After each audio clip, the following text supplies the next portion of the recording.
Hello everyone, आज मैं आपके लिए कुछ नया लाई हूँ जिसमें मैं आपको basic terms of computer and computer language बताना चाहती हूँ। नॉर्मली लोगों के पास कंप्यूटर है या उनने यूज़ किया हुआ है। कई सारी बातें आप कंप्यूटर के बारे में जानते ही होंगे, फिर भी कुछ बातें ऐसी होती हैं जिसकी एक एग्जैक्ट डेफिनेशन अगर पूछा जाए तो हम नहीं बता पाते। जैसे data and information. Data is raw facts and figures. हम जो भी चीज़ें कलेक्ट करते हैं जिस पे अभी काम नहीं हुआ है, ऐसी चीज़ों को हम डाटा कहते हैं। Processed data is information. ऐसा डाटा जिस पे काम हो चुका है वो हमारे लिए इंफॉर्मेशन कहलाती है। जैसे कि हम इनपुट देते हैं सिस्टम पे और सिस्टम उस पर काम करता है, उसके बाद हमें आउटपुट मिलता है, तो इनपुट हमारे लिए डाटा कहलाएगा और आउटपुट हमारे लिए इंफॉर्मेशन। इसी तरीके से अगर मैं रियल लाइफ की बात करूं तो अगर एक न्यूज़ रिपोर्टर चीज़ें कलेक्ट करता है, कुछ फिगर्स मेंटेन करता है, कुछ information, actually it is not an information. आप कहते हैं कि वो इंफॉर्मेशन कलेक्ट करता है, it is not in information. वो हमेशा डाटा कलेक्ट करता है। वो रॉ मटेरियल्स, जिसके आप कहते हैं कोई भी चीज़ों को बनाने के लिए रॉ मटेरियल्स की ज़रूरत होती है, वैसे ही रॉ फैक्ट्स एंड फिगर्स एक रिपोर्टर कलेक्ट करता है।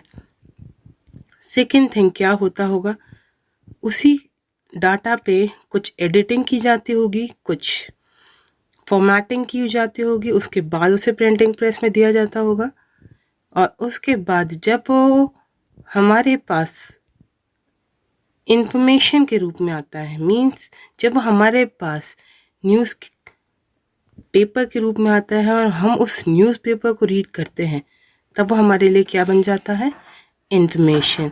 Reading news in is now information for us.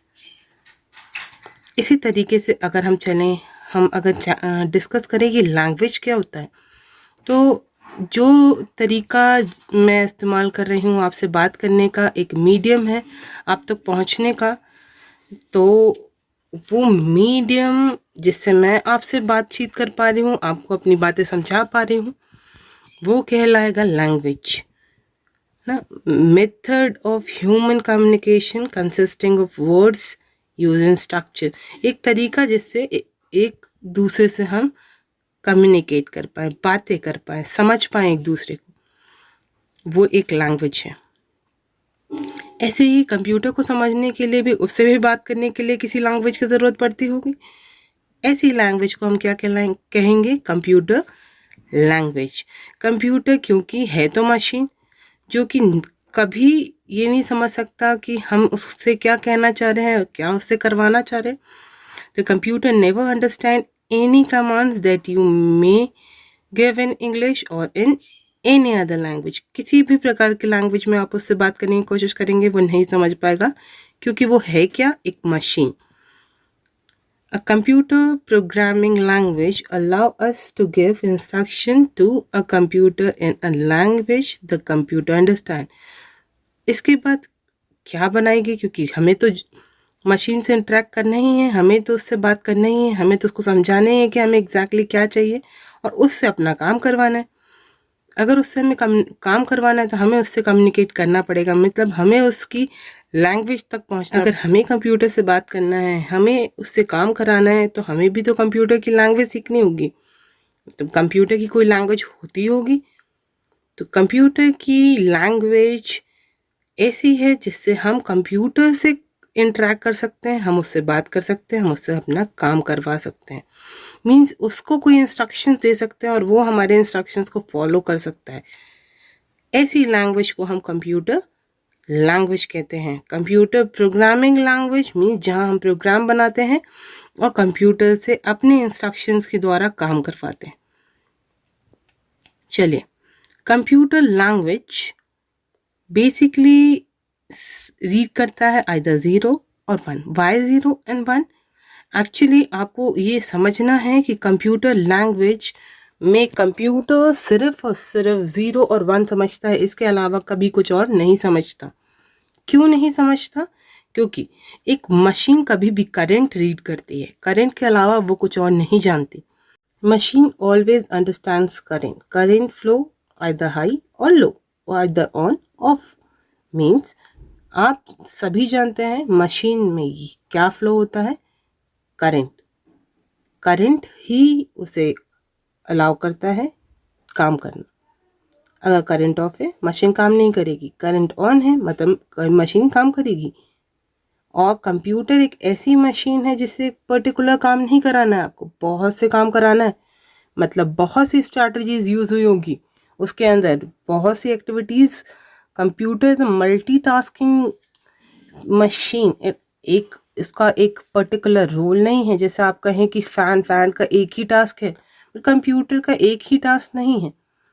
आप उससे बहुत सी चीज़ें करवा सकते हैं और उस बहुत सी चीज़ों को करवाने के लिए आपको कितना डील करना होगा, कितने का ही करंट से डील करना होगा, मीन्स कितने ही combination of zeros and one से डील करना होगा। One means high and zero means low, you have to learn that. आप खुद समझें कि अगर हर एक कमांड, हर एक एक्टिविटी, हर एक चीज़ अगर 0 और 1 के फॉर्म में है तो कितना ही डिफ़िकल्ट होगा उसको समझना, याद रखना और उस पे काम करना। अगर हम अपनी डेली लाइफ में कुछ वर्ड्स हमें प्रोवाइड किए गए हैं जिससे हम ईजिली कम्युनिकेट करते हैं एक दूसरे से, हिंदी लैंग्वेज है, इंग्लिश लैंग्वेज है, अदर लैंग्वेजेस हैं, अगर हम उसे जानते हैं तो हम ईजिली कम्युनिकेट करते हैं। बट इसी तरीके से हम मशीन लैंग्वेज को जाने तो हम सिस्टम से कम्युनिकेट कर सकते हैं। बट मशीन लैंग्वेज हमेशा 0 और 1 पढ़ती है, मैंने आपको बताया है, आइदर हाई और लो। आइदर हाई और लो मीन्स आइदर 1 और 0। इट इज फ्लो, देखिए इस तरीके से फ्लो हो रही है। ये कैसे फ्लो हो रही है? Is in the form of digital waves. किसके तरीके से? डिजिटल वेव के तरीके से फ्लो होती है। या तो 1 होती है या तो 0 होती है, या तो हाई होती है या तो लो होती है, या तो ऑन होती है या तो ऑफ होती है। इस तरीके से इसकी लैंग्वेज काम करती है। कंप्यूटर लैंग्वेजेस स्टार्ट तो हुए मशीन से, फिर असेंबली आई, फिर हाई लेवल आया। तो कंप्यूटर लैंग्वेज को इसीलिए 2 पार्ट्स पे तोड़ दिया गया है। पहला लो लेवल, दूसरा हाई लेवल। लो लेवल जो मशीन से डील करता है, लो लेवल जो प्योरली मशीन से बात करता है, मशीन के कोड्स उसके अंदर होते हैं, ऐसी चीज़ों को लो लेवल कहते हैं। और हाई लेवल जो मशीन पे डिपेंडेंट बिल्कुल नहीं होता, उसको 0 1 से कोई मतलब नहीं है, ऐसी चीज़ों को आप हाई लेवल बोलेंगे। सबसे पहले आया मशीन जो कि 0 1 के फॉर्म में था। उसके बाद आया असेंबली जिसमें निमोनिक्स यूज़ हुए, मतलब आपको कहना चाहिए कुछ ऐसे छोटे छोटे वर्ड्स जो एक्टिविटी करा लेते हैं। मशीन में कुछ चीज़ें जोड़ दी गई तो बन गया असेंबली। और ये सब क्यों किया गया? क्योंकि मशीन लैंग्वेज स्टूडेंट्स तक पहुंचने के लिए बहुत मुश्किल था, उनको लर्न करने के लिए, उनको समझने के लिए बहुत ही कम लोग कंप्यूटर से इंटरेक्ट करना चाहते थे, उसको समझना चाहते थे, सीखना चाहते थे।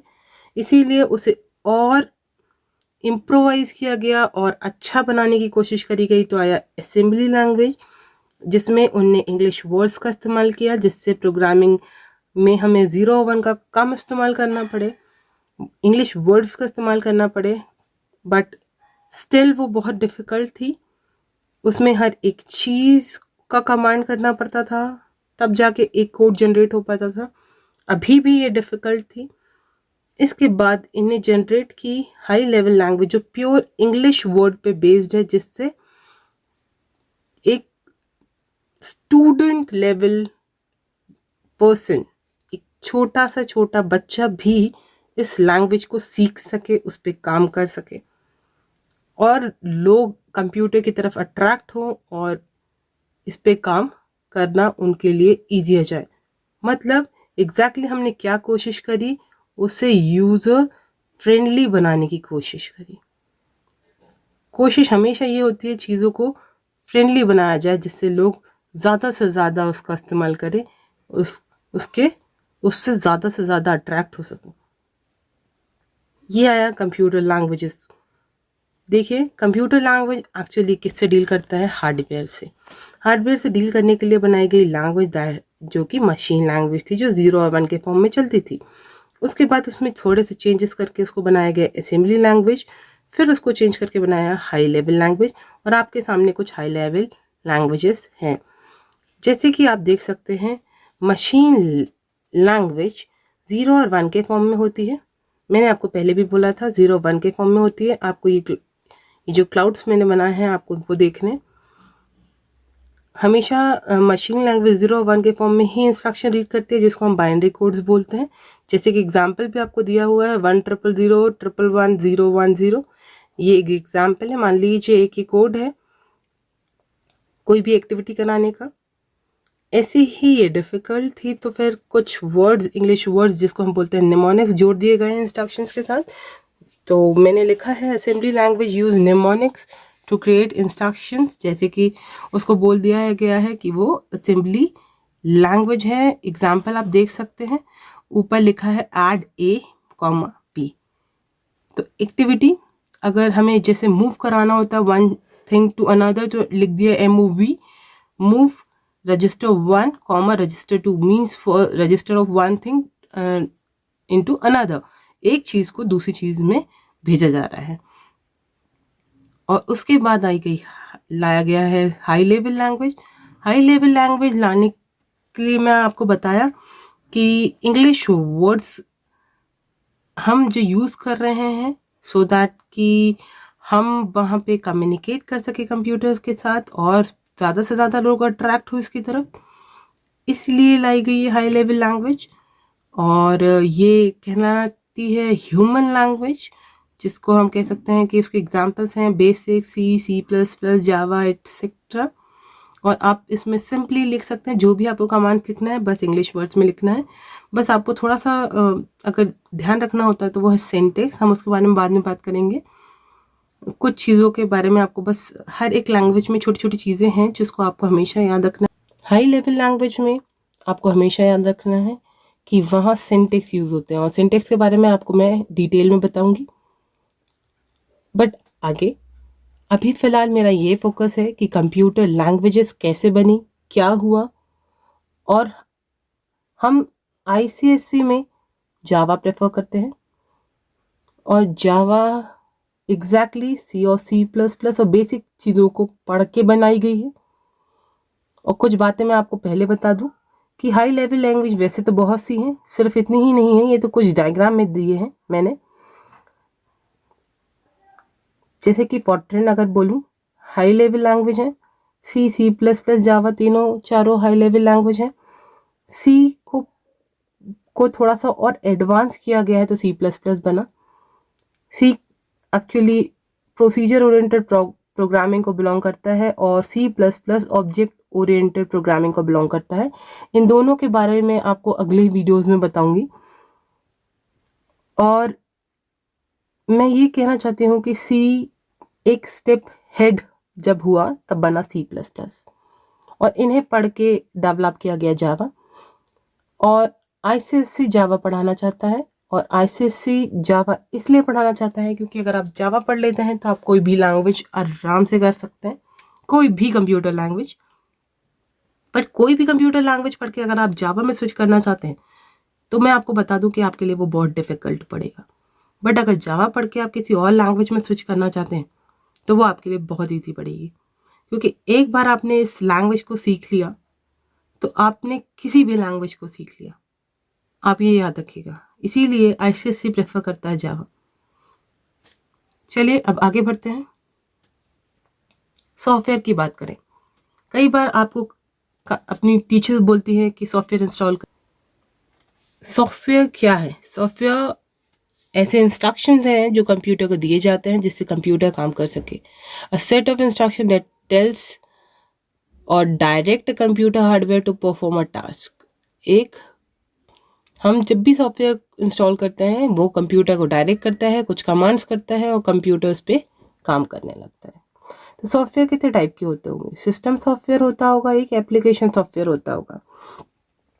आप खुद ही सोचिए कि आप जब सिस्टम खरीद के लाते हैं, कंप्यूटर खरीद के लाते हैं, एक हार्डवेयर ला के तीनों चारों चीज़ जब आप अटैच करते हैं, मीन्स आप खुद ही असेंबल कर रहे हैं, आप लेके आए हैं, आपने तीनों चारों चीज़ों को जोड़ा है, मॉनिटर को, सीपीयू को, कीबोर्ड को, माउस को, और आप सोचें कि आप उसको स्टार्ट कर सकते हैं, तो आप नहीं कर सकते जब तक आप उसमें ऑपरेटिंग सिस्टम ना डाल दें। ऑपरेटिंग सिस्टम एक सॉफ्टवेयर है जो कंप्यूटर को कमांड करता है, समझाता है, सिखाता है कि कैसे वो सारे डिवाइसेस को जोड़ के काम करता है। Means it is a brain of a computer. हम बोलते हैं CPU is the brain of a computer. उसके अंदर इंस्टॉल होता है ऑपरेटिंग सिस्टम जो कि कमांड करता है कंप्यूटर को।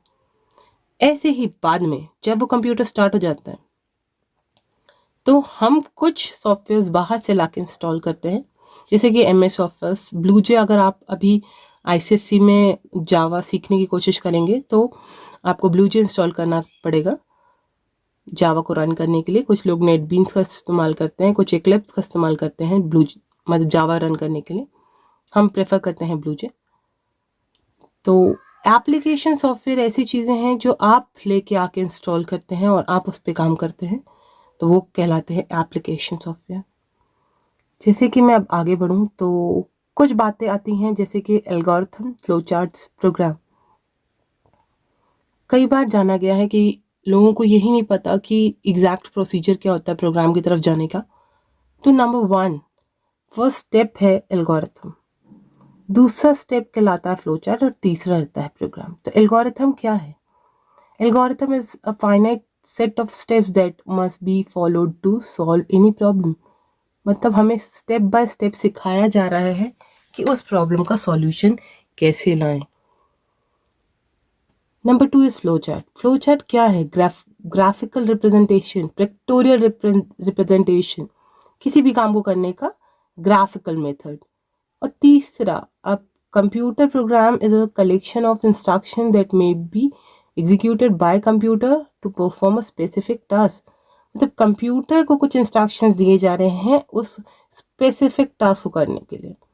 A computer program is usually written by computer programmer. Normally तो computer programmer ही लिखते हैं programming language में।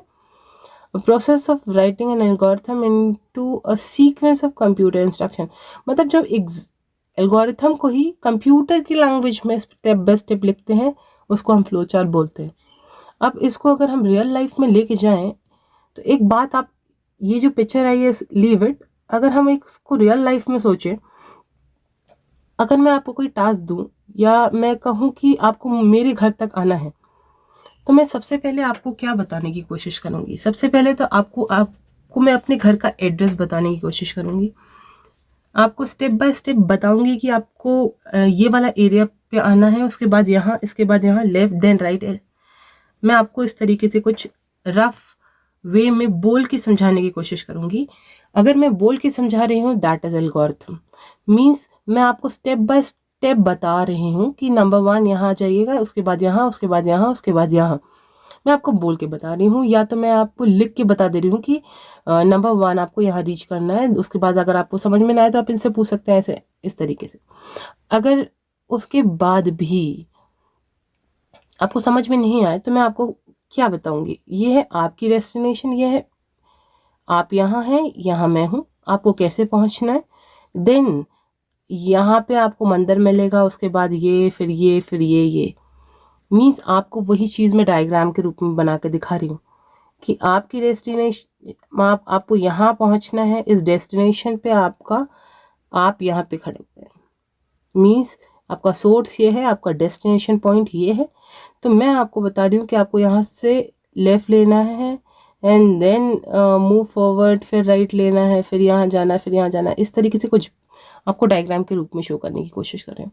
That is flow chart. Means आपको एक ही चीज़ 2 तरीक़ों से बताई जा रही है। एक चीज़ लिख के समझाई जा रही है और एक चीज़ बना के दिखाई जा रही है। बना के कोई भी चीज़ अगर हमें समझाई जाए तो हमें कुछ ज़्यादा ही अच्छे से समझ में आती है।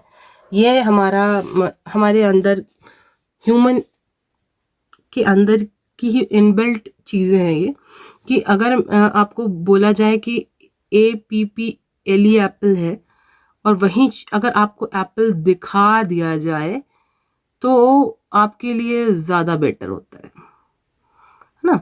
तो ये सबके अंदर है। तो अगर आपको स्टेप्स बताए जा रहे हैं, जो स्टेप्स हैं वो कहलाते हैं आपके एल्गोरिथम। बना के दिखाएं तो फ्लो चार्ट, और उन्हीं चीज़ों को अगर अप्लाई कर दे आप कंप्यूटर इंस्ट्रक्शन में तो वो कहलाते हैं कंप्यूटर प्रोग्राम। तो देखिए, अभी हमारे पास टारगेट क्या है, एरिया ऑफ स्क्वायर निकालना। आप सभी जानते हैं एरिया ऑफ स्क्वायर क्या होता है। तो एरिया ऑफ स्क्वायर निकालने के लिए आपको साइड इनटू साइड करना पड़ता है। तो अब आपके पास क्या है, साइड को अगर मैंने एल ले लिया है तो एल इंटू एल एरिया हो गया और डिस्प्ले करा दिया। तो स्टार्टिंग से लिखा मैंने स्टार्ट, एक्सेप्ट किया साइड, उसके बाद साइड इनटू साइड और उसका एरिया आया स्टॉप। ऐसे ही फ्लो चार्ट के रूप में बना के दिखाया, स्टार्ट किया, साइड इनटू साइड किया, एरिया आया, स्टॉप कर दी। इससे मैंने कीबोर्ड से वैल्यू रीड करी, इसमें मैंने मॉनिटर को डिस्प्ले कराई और इसमें मैंने प्रोग्राम बनाया। एक चीज़ आप हमेशा याद रखिएगा कि जब भी कोई टारगेट आपके सामने आता है, कंप्यूटर में प्रोग्रामिंग तो बहुत सी होती है, बहुत सारी कंप्यूटर की लैंग्वेजेस होती हैं, बट ये दो चीज़ आपके कॉमन होते हैं, एल्गोरिथम और फ्लो चार्ट। जब भी आपको कोई टारगेट दिया जाता है, कभी कोई काम करना बताया जाता है, तो आपको वो काम पहले बोल के बताएंगे, स्टेप बाय स्टेप करके दिखाएंगे इन अ डायग्राम वे, और उसके बाद आपसे कहेंगे अब आप उसको कन्वर्ट करिए प्रोग्रामिंग में।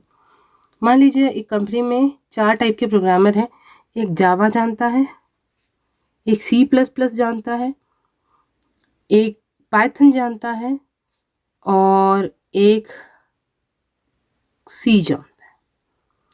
मेरे पास 4 प्रोग्रामर हैं और मेरे पास एक एक्टिविटी है जिसको मुझे इन चारों से करवानी है, चारों लैंग्वेजेस में। तो वो एक्टिविटी मुझे पता है कि कैसे करनी है, उसका सॉल्यूशन मुझे पता है कैसे करना है, बट मुझे ये चारों लैंग्वेजेस नहीं आती। तो मैं क्या करूँगी, उस एक्टिविटी को एल्गोरिथम के वे से उनको समझाऊंगी, फ्लो चार्ट के वे से मैं उनको समझा दूंगी।